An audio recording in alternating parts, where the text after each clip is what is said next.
মৌসুমী বায়ুর প্রভাবে রাজধানীতে টানা কদিন ধরেই অঝরে ঝরছে বৃষ্টি, কখনো মুষলধারে আবার কখনো গুড়ি গুড়ি বৃষ্টিতে নাকাল নগরবাসী। দিনের শুরুতে বৃষ্টি কিছুটা কম থাকলেও বেলা বাড়ার সঙ্গে সঙ্গে বেড়েছে মাত্রা, আর এতেই সৃষ্টি হয় জলাবদ্ধতার। বৃষ্টি তো বটেই, দুর্বল ড্রেনেজ ব্যবস্থায় দুর্ভোগে সাধারণ মানুষ। এদিকে ছুটির দিনেও যারা প্রয়োজনে ঘর থেকে বেরিয়েছেন তাদেরও কম বেগ পোহাতে হয়নি। ড্রেনেজ আমাদের এনাফ বড় আছে, এটা পরিষ্কার রেখে যদি বারবার রাস্তা না কাটা হয় তাহলে বেশ কিছুটা সলভ হবে। ফকিরাপুলের এদিকে একটুখানি বৃষ্টি হলে একদম পানিতে পুরা অবস্থা খারাপ হয়ে যায়। বৃষ্টি হোক, বাদল হোক, ঝড় হোক, তুফান হোক, আমাদের কাজ করতে হবে। উপায় নাই, বৃষ্টির মধ্যে গরিব মানুষের সবই কাম।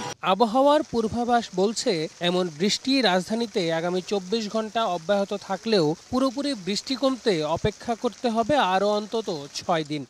অর্ধেক পাউডারে দ্বিগুণ উজ্জ্বলতা, নতুন রিন অ্যাডভান্সড অর্ধেক পাউডারে দ্বিগুণ উজ্জ্বলতা।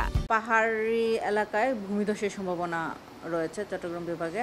আগামী 24 ঘন্টায় বৃষ্টিপাতের প্রবণতা কিছুটা কমে আসবে, কিন্তু সারা দেশে কোথাও না কোথাও বৃষ্টিপাতের সম্ভাবনা থেকেই যাবে। সেটা হয়তো 12 তারিখের পরে বৃষ্টিপাতটা কমে আসবে। চলমান লঘুচাপের প্রভাবে এমন বর্ষণে পাহাড়ি অঞ্চলে ভূমিধসের আশঙ্কা আছে বলেও জানিয়েছেন আবহাওয়াবিদরা।